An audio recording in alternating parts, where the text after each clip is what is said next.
Hello, beautiful listeners, and welcome back to Green Earth Essentials. I'm your host, Michelle Jackson, and today we're diving into something close to my heart: sustainable gardening and permaculture. Whether you're a backyard grower, balcony gardener, or just starting to dream of your own green patch, this episode is for you. We're exploring how to grow food in a way that's not only abundant, but also in harmony with nature. Let's plant the seeds of knowledge together. Permaculture is more than just organic gardening. It's a design system rooted in ecology, aiming to mimic natural ecosystems. Coined by Bill Mollison and David Holmgren in the 1970s, permaculture combines permanent and agriculture to create self-sustaining, regenerative systems. Key principles include observing nature, catching and storing energy, and integrating rather than segregating. In short, work with nature, not against it.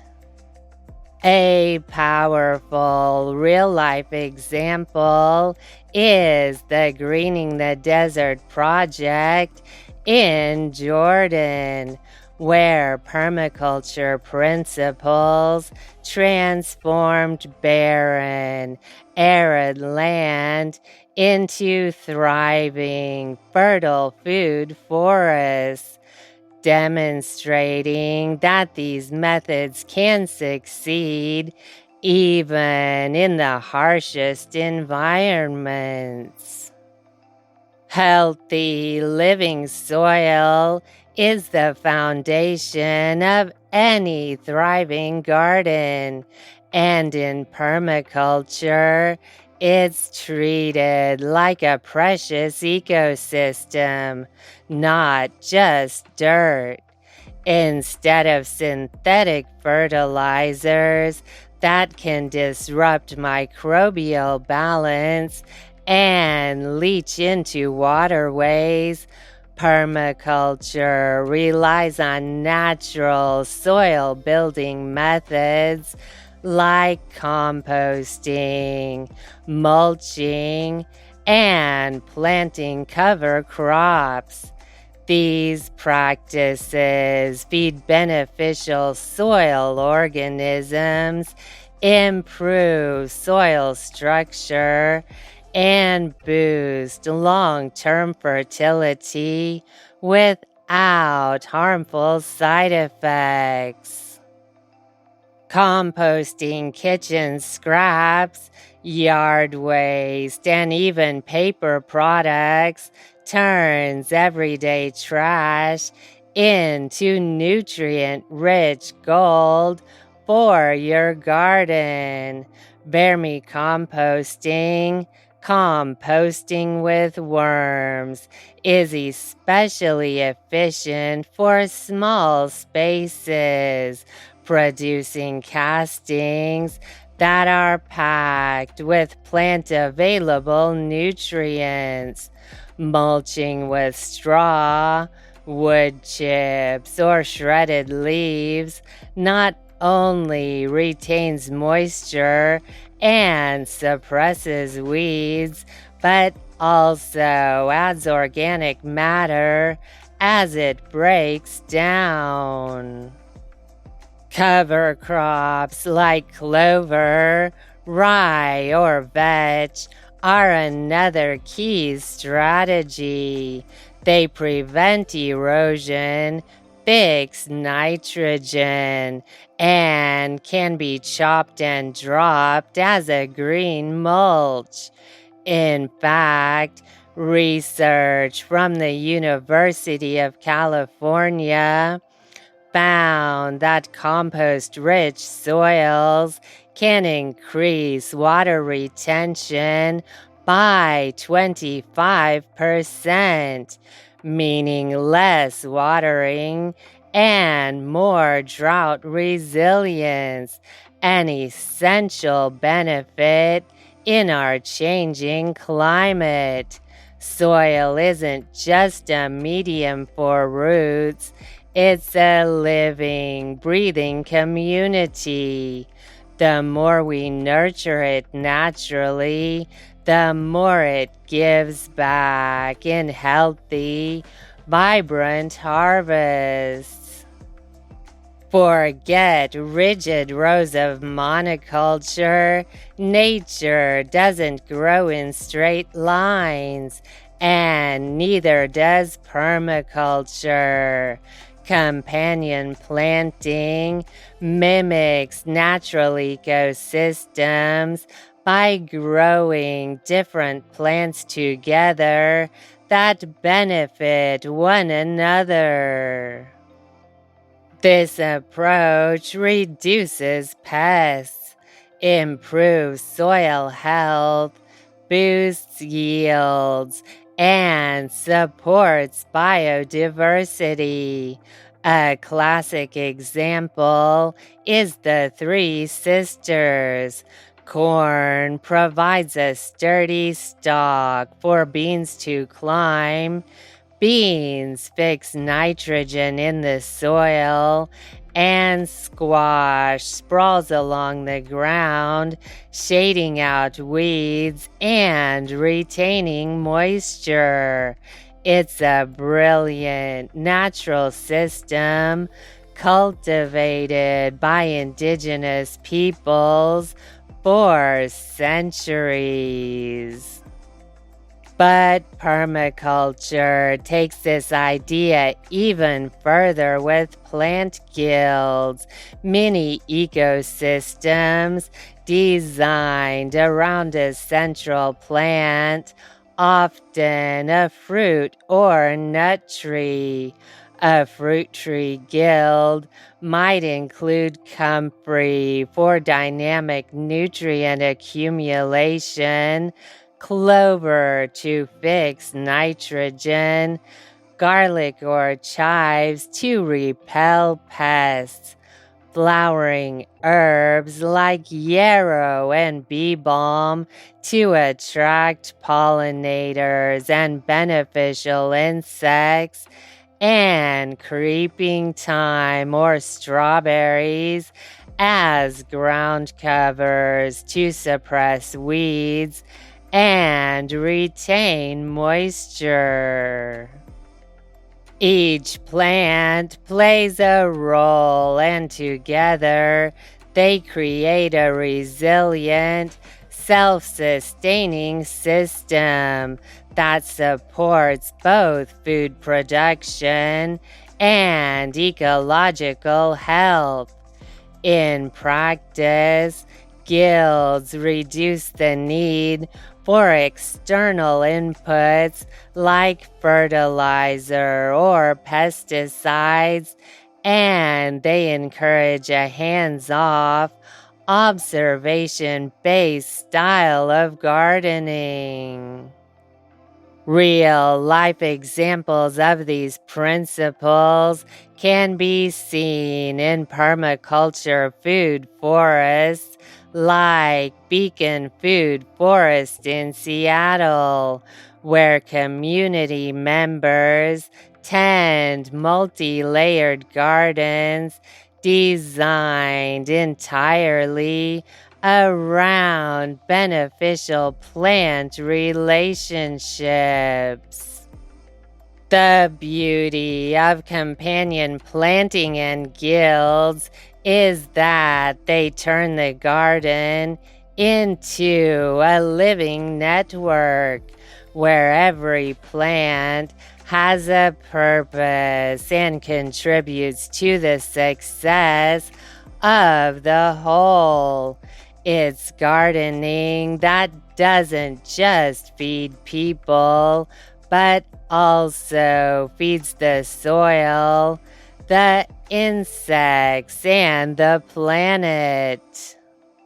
In permaculture, water is not just a resource, it's a precious element to be honored, conserved, and thoughtfully cycled through the landscape. Every drop is treated as an opportunity, not a waste. By designing with water in mind, sustainable gardeners can dramatically reduce dependence on municipal supplies and create thriving gardens even in dry climates. One powerful method is rainwater harvesting, which involves collecting rain from rooftops and storing it in barrels or cisterns for later use. This not only reduces water bills, but also helps manage stormwater runoff. Another technique is the use of swales, shallow, level ditches dug along the contour of the land. These collect rainwater and allow it to slowly infiltrate the soil, replenishing groundwater and deeply hydrating root zones rather than letting water run off quickly. For ultra-efficient irrigation, Oyas are an ancient solution that's making a comeback. These unglazed clay pots are buried in the soil and filled with water, which slowly seeps out directly to plant roots, perfect for dry areas or water-conscious gardeners. Mulching around plants also helps retain moisture, prevent evaporation, and regulate soil temperature. Real-world examples abound. In Tucson, Arizona, where annual rainfall is minimal, residents have transformed neighborhoods with rain gardens, depressions planted with native vegetation that collect and filter runoff. Some have reduced or eliminated their reliance on municipal water entirely during growing seasons. Similarly, permaculture farms like the Zaytuna farm in Australia have extensive swale systems that keep the landscape lush even through long dry periods. Even small changes make a difference. Redirecting your downspouts into garden beds instead of the street helps hydrate your soil for free. Installing a rain barrel is another easy, low-cost step toward water self-sufficiency. Together, These strategies turn your garden into a sponge, soaking up, storing, and reusing every drop nature provides. Say goodbye to chemical sprays and hello to a more balanced, nature-powered approach. In permaculture, the goal isn't to eliminate all pests, it's to create a thriving, diverse ecosystem where no one species can dominate. Natural pest management starts with diversity, which makes it harder for pests to find and destroy crops.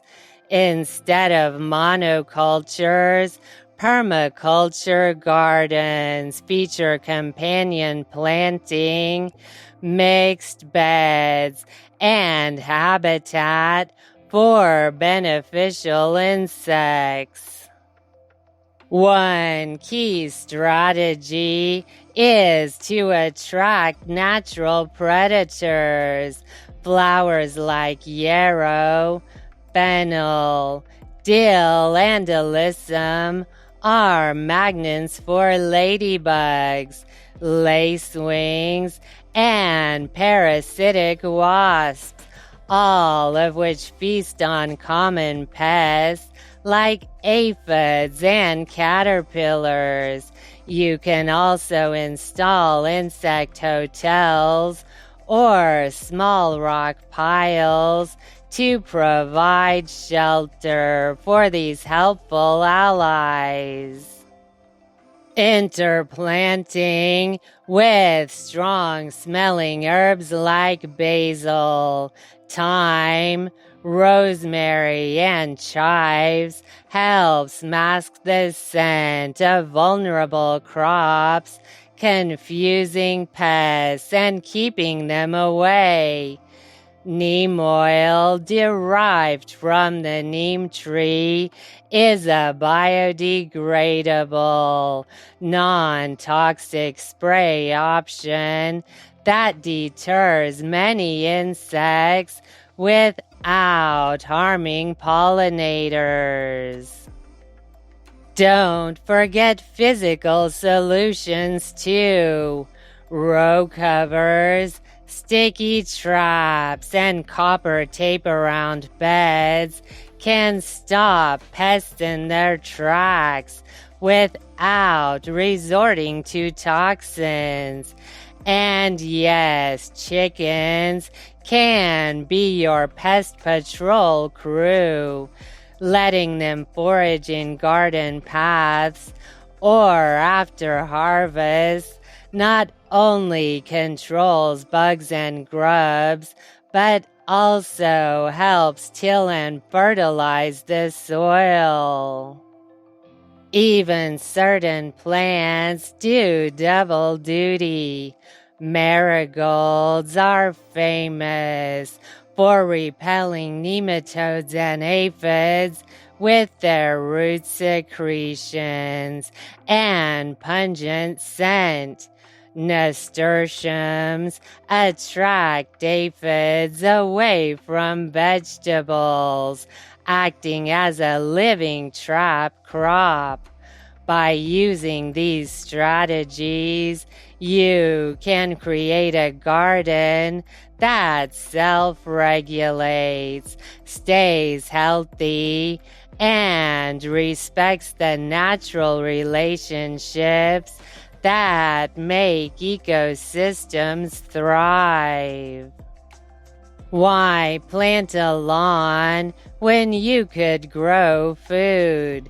Edible landscaping transforms traditional ornamental yards into vibrant, productive spaces. It's about replacing purely decorative plants with ones that provide nourishment, like swapping boxwoods for blueberry bushes or petunias for pots of rosemary and thyme. You don't need a huge space either. Herbs can line walkways. Dwarf fruit trees can be espaliered along fences, and lettuce or kale can fill in flower beds for a pop of green that's as tasty as it is beautiful. Food forests take this concept to the next level by mimicking the structure and function of natural ecosystems. A well-designed food forest has multiple layers. Tall canopy trees like chestnuts or apples, smaller fruit trees like plums or figs, shrubs such as currants or gooseberries, herbaceous plants like mint and comfrey, ground covers like strawberries or clover, root crops like garlic or onions, and vertical climbers like grapes or beans. These layers work together to support biodiversity, conserve water, and build healthy soil. Over time, the system becomes increasingly self-sustaining and requires less maintenance. The Beacon Food Forest in Seattle is one inspiring real-world example. It's a 7-acre urban permaculture project that offers free produce, yes, free to anyone who visits. Volunteers maintain the space, which includes fruit and nut trees, vegetables, berries, and native plants, all grown in a way that mimics the Pacific Northwest's natural ecosystems. It's become a model for what's possible when public space meets community-based food security. Other cities are following suit. Atlanta's urban food forest at Browns Mill is the largest in the U.S., spanning over 7 acres and feeding neighborhoods that were once food deserts. These projects prove that edible landscapes aren't just possible, they're powerful tools for regeneration, resilience, and reconnection with the land. By turning our lawns and neighborhoods into food-producing spaces, we're planting the seeds for a healthier planet and community. No yard, no problem. One of the beauties of permaculture is its adaptability, especially in urban settings. Small space gardening embraces creativity, efficiency, and resourcefulness turning balconies, rooftops, patios, and even windowsills into thriving mini farms. Vertical gardening is a standout strategy, using trellises, hanging planters, wall pockets, or stacked crates. You can grow everything from strawberries and herbs to pole beans and tomatoes without needing horizontal square footage. Container gardening is another popular method, using pots, grow bags, or upcycled items like buckets, wooden crates, or even old bathtubs. With the right soil mix and drainage, containers can produce a surprising amount of food. Add wheels and you've got mobile gardens that can chase the sun. For those looking to take things a step further, hydroponic systems where plants grow in water are becoming more accessible and space efficient, ideal for apartments or indoor growing. A remarkable real-world example is Havana, Cuba, where food insecurity and limited resources led to a citywide embrace of urban agriculture. Rooftops and abandoned lots have been transformed into organoponicos, community-run gardens using permaculture and organic methods to grow vegetables, fruits, and herbs. These urban farms now supply fresh produce to thousands of residents, reducing reliance on imports and fostering food sovereignty. Whether it's a salad garden in a window box, a tower of herbs on your fire escape, or a hydroponic setup in your living room, small space gardening proves that you don't need land to grow food. You just need intention, a bit of sunlight, and a willingness to experiment. Beyond just sustaining soil health, regenerative gardening aims to restore and enhance the land.